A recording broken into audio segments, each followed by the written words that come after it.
A'udhu billahi minash shaitanir rajim. Bismillahir rahmanir rahim. Suma salatu wassalam ala asrafil anbiya wa mursalina Muhammad Mustafa sallallahu alaihi wasallam.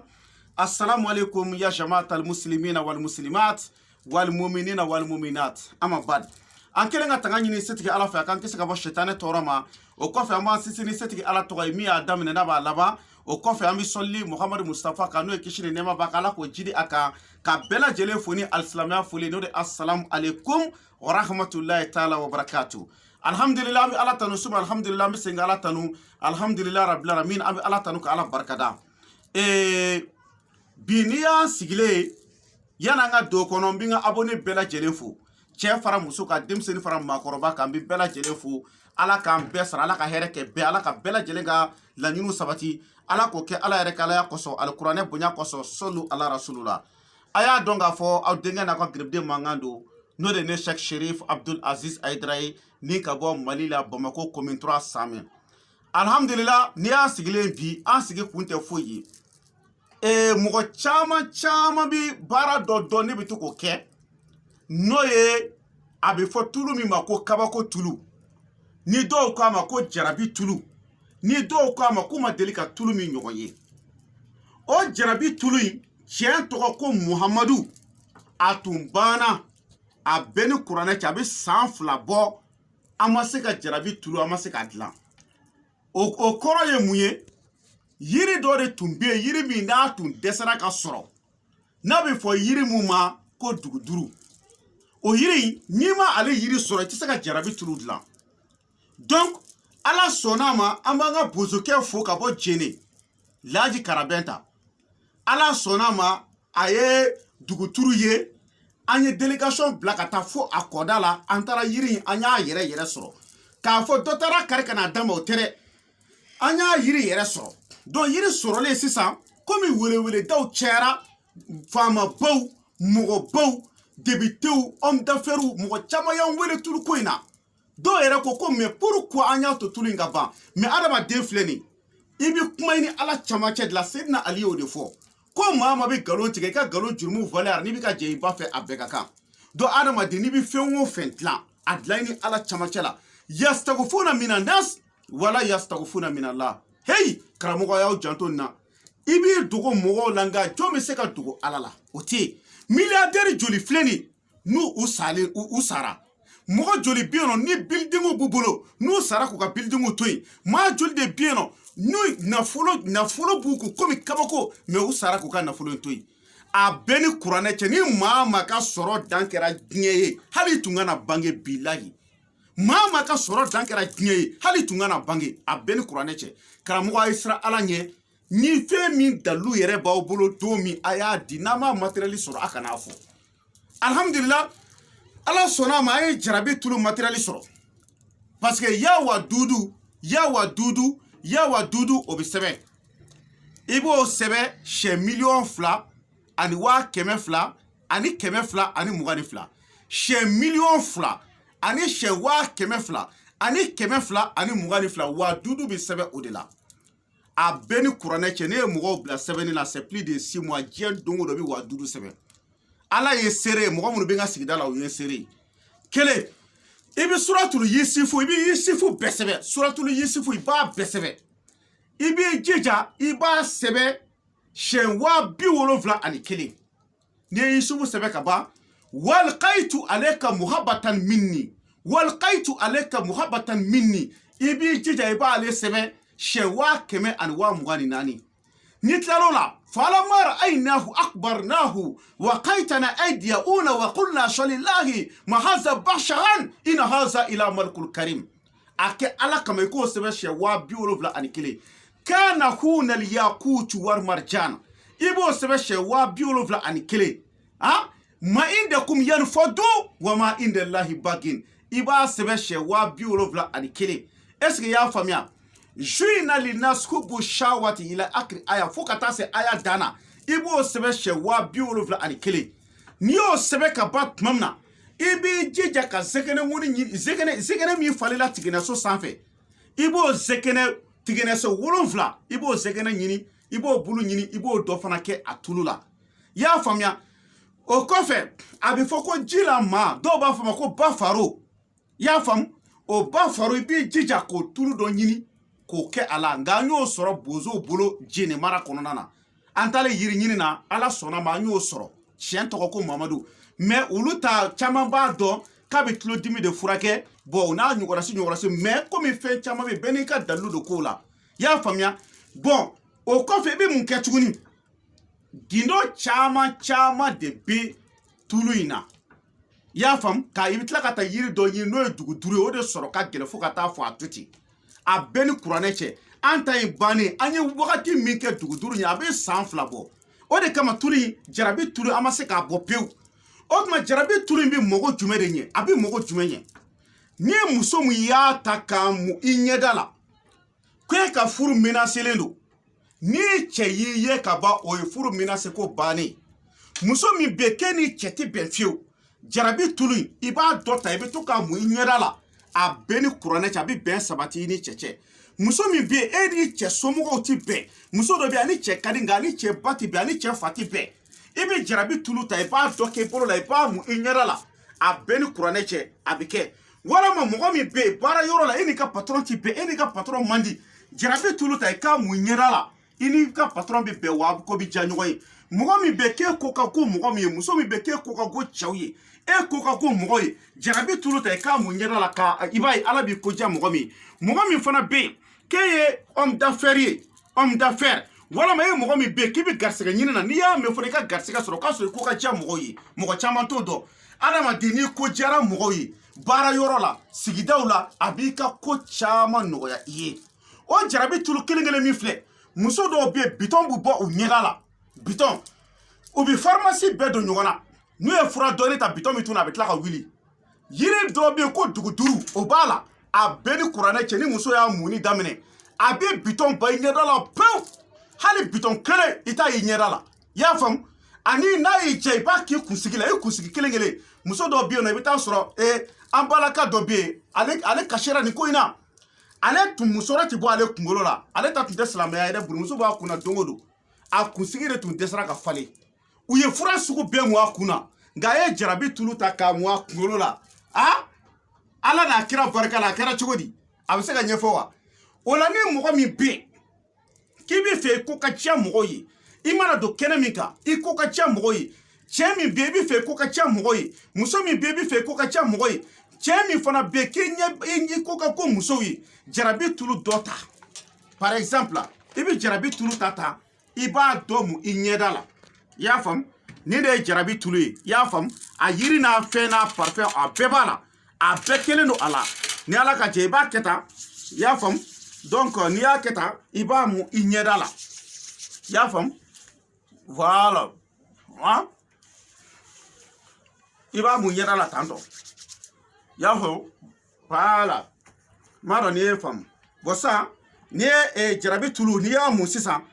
i mana bɔ kɛnɛ ma wallahi e yɛrɛ b'a dɔn k'a fɔ i ni kɔrɔlen tun tɛ kelen ye jarabi tulu filɛ nin ye ni cɛ min bɛ yen e bɛ service baarada dɔ la jarabi tulu n'i y'a mu c'est à dire ale bɛ min kɛ a b'i ko diya mɔgɔw de ye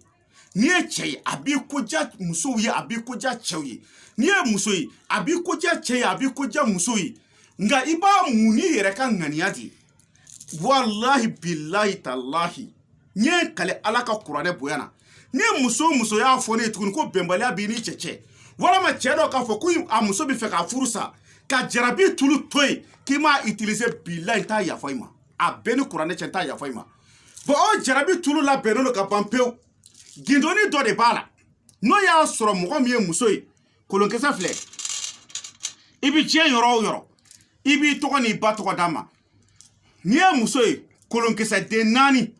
o bɛ bila jarabi tulu kɔnɔna na kolonkisɛ den 4 cɛkɔrɔba dɔw b'a ko alahu akubar ko tiɲɛ yera ni tiɲɛ yera nkalon bɛ tunu ni maa min ye cɛ ye kolonkisɛ den 3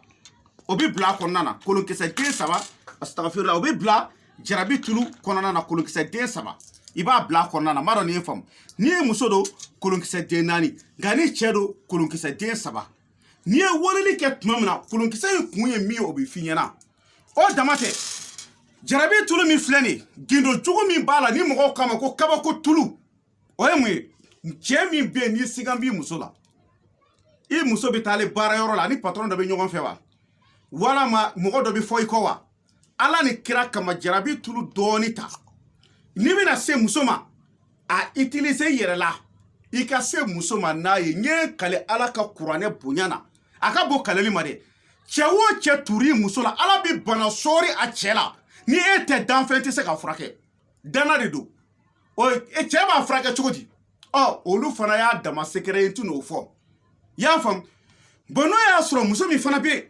k'i dan b'a la k'i cɛ ye jɛnɛyakɛla wani de kɛcogo b'o la an b'a kɛ k'a d'i ma i cɛ tɛ jɛnɛya kɛ bilen a kɔni bɛ se ka muso furu mɛ a tɛ jɛnɛya de kɛ y'a faamu parce que ni e tɛ muso o muso jɔra i cɛ ɲɛkɔrɔ c'est-à-dire i cɛ bɛ ɲugu a muso tigilamɔgɔ la quoi n'i y'a utiliser n'i ye muso ye n'i y'a utiliser i la ni cɛ i n'a fɔ cɛ dɔ ka muso i cɛ k'a fɔ k'a bɛ ɲɛbɔ muso dɔ fɛ c'est-à-dire i b'a ye muso ɲugu bɛ da don a la quoi c'est-à-dire ni e yɛrɛ tɛ a tɛ muso foyi ye bilahi o ye jarabi tulu ye wa ni cɛ fana y'a kɛ a yɛrɛ la ten kelen dana don filanan i muso mago tɛ cɛ foyi la tuguni a bɛɛ ni kuranɛ cɛ i y'a faamu bon jarabi tulu in a bɛ fɛn caman caman de kɛ hali k'a dan nin yɔrɔ ma e dalen don so kɔnɔ e ye muso ye e cɛ bɛ jɛnɛya la kɛnɛ ma ani banajugu bɛna sɔri i dalen kan o yɛrɛ dama kama e kan ka jarabi tulu ɲini k'a utiliser cɛ fana e ye silamɛba ye tiɲɛ don a ye sɔnna komi a bɛ jamana wɛrɛw kan nanzara jamana ko bɛ jamana wɛrɛ kan mɔgɔ sago tɛ muso la bon e muso kana taa bana cɛyɔrɔ dɔ la ka na k'i la donc jarabi tulu ta i ka utiliser an b'a kɛcogo bɛɛ lajɛlen f'i ye o de la n ko cɛ ta ye kolonkisɛ 3 bi k'a la muso ta ye kolonkisɛ 4 bi k'a la donc n bɛ min fɔ bɛɛ lajɛlen ni maa o maa mɔgɔ bɛ jarabi tulu in na a filɛ nin a bɛɛ lajɛlen de filɛ aw bɛɛ ɲɛ b'a la nin de y'a bɛɛ lajɛlen jarabi tulu bɛɛ de filɛ nin donc ni maa min y'i sigi ko kalo 4 kalo 5 ko ka dɔ d'i ma a bɛɛ ni kuranɛ cɛ ne ma da la ni nin bɛ tɛmɛ tile 3 kan mais jarabi tulu an b'a kelen kelen feere 20,000 20,000 a bɔtini kelen ye 20,000 de 100,000 francs a bɔtini kelen 100,000 francs 20,000 don i b'a utiliser i yɛrɛ b'a ye mɔgɔ t'a fiyɛ dɛ e yɛrɛ de bɛ tila k'a lakale mɔgɔw ye a bɛɛ ni kuranɛ cɛ ni ne ye jarabi tulu ye i y'a faamu donc je vais m'exprimer un peu en français donc je vous salue tous il y a plein de gens qui me demandaient ces secrets là pour être bien aimé. Si tu es un homme, pour que ta femme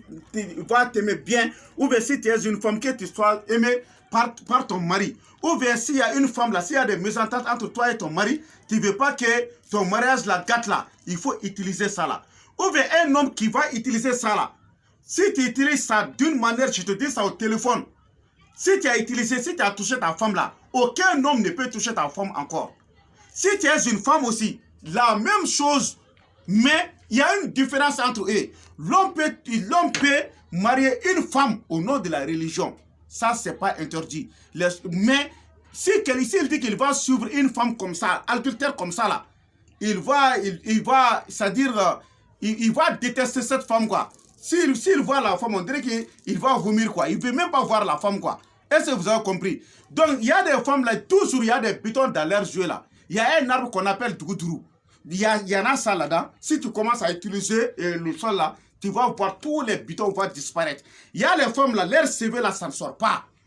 Ils font tous les médicaments, ça ne sort pas. Au nom de Coran, je jure, au nom de Coran, il faut utiliser ça dans ta tête là. Tout ça là, les CV là, ça va venir. Donc, si quelqu'un aussi qui veut être célèbre, pour que tout le monde t'aime là, chaque jour, il faut utiliser l'huile qu'on appelle Jarabi Tulu, qu'on appelle Kabako Tulu. Est-ce que vous avez compris? Donc, si vous voulez avoir une autre information, vous allez m'appeler sur mon numéro de téléphone. Et c'est mon numéro WhatsApp aussi. C'est mon numéro appel, c'est mon numéro WhatsApp. C'est 00223 après 77 90 17 17. 00223 après 77 90 17 17. Monsieur nga téléphone numéro ka bamanagana. Numéro ye Mali indicatif ye fufu ani keme flani mugani saba. O ye Mali indicatif ye. Nyere ka téléphone numéro o de bi wolonfla. O kofe bi kononton ke. O kofe bi tan wolonfla ke ka kuncha ni tan wolonfla ye. bi wolonfila ni wolonfila o kɔfɛ bi kɔnɔntɔn o kɔfɛ tan ni wolonfila k'a kun cɛ ni tan ni wolonfila ye mon numéro de téléphone c'est 00223 ça c'est l'indicatif du Mali je suis au Mali Bamako 00223 mon numéro même c'est 77 90 17 17 donc je veux que vous partagez cette vidéo partout pour que ça ne soit pas fini à vos amis. C'est ça qu'on appelle Jarabi Toulou. Kabako Toulou. L'huile qui fait plusieurs miracles au nom de Dieu. Plusieurs miracles. Si tu veux avoir l'argent dans la journée, ni bi feka wari sɔrɔ tile kɔnɔ Jarabi Toulou t'entendra. A kɛta i bolo la. I bolo kɛta kana frotter ɲɛda la dɛ. Tasuma dɔ ta k'i bolo yungu a kunna. A yungu a la n'i ka wari sɔrɔ hami ye. Ala kama a mun ɲɛda la. Bilahi tile ti bɔ ka bin n'i ma wari sɔrɔ a bɛɛ ni kuranɛ cɛ. I n'a fɔ e bi bɔ ka taa nasɔngɔ ɲini de la. K'a gɛlɛya ou bien e bi bɔ ka taa baara ɲini de la. Ou bien e bi ka bɔ ka taa i ka papier ko hamina ko la. Jarabi Toulou ta i k'a mun. Ala n'a kira barika la a b'i ka ko nɔgɔya parce que adamaden ni ko jɛra mɔgɔw ye i ka ko caman bɛ a bɛ nɔgɔya. Ala k'an bɛɛ sababa ma Ala ka tiɲɛ dɛmɛ. Donc n bɛ segin ka min fɔ karamɔgɔw ye. A ye baara kɛ tantɔ karamɔgɔw. Les marabouts disaient toujours la vérité. Si vous avez vu qu'on n'a pas donné ça, ça vaut 2 ans parce qu'il y avait un arbre qu'on n'a pas trouvé. C'est maintenant que notre main est trouvée sur cet arbre-là. Est-ce que vous avez compris? C'est pour cela qu'on est en train de donner à des gens le prix de chaque boîte, ça fait 100 000 francs. À boîte clé wa Mougandi. Il y a les parfums là-dedans, les noms de Dieu que j'ai dit, il y a la salade. Bon, on a un nyogonasi chama bala. Fait mon bala bête c'est qu'un nyefo. Il m'a fait un knyere kadi alay. Do fora mais do ma fo.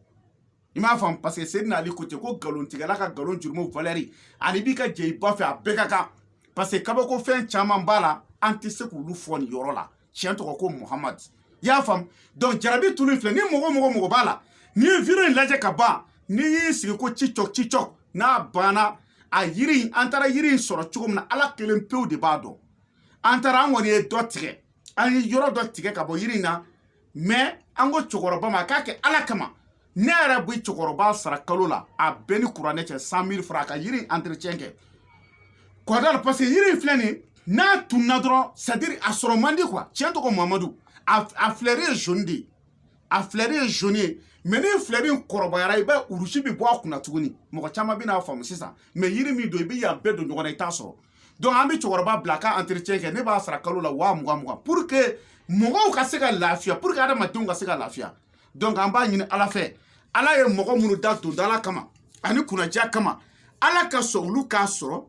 o ka se ka utiliser ala ye Muhammad da ko ti dundala o kuna ka go ala kana to ka soro jango ka utiliser ala kan bɛ sobama ala ka tiɲɛ dɛmɛ ala ka hamna ko bɛɛ lajɛlen nɔgɔya ya rabbi mɔgɔ minnu ka hɛrɛ bala ala ka solu ka sɔrɔ de la n'an bɛ ko kɛ an kɛ o kɛ ka yasin kala an b'a ɲini ala fɛ ala mɔgɔ minnu mago ɲɛ b'an bolo ala olu kunsi an ma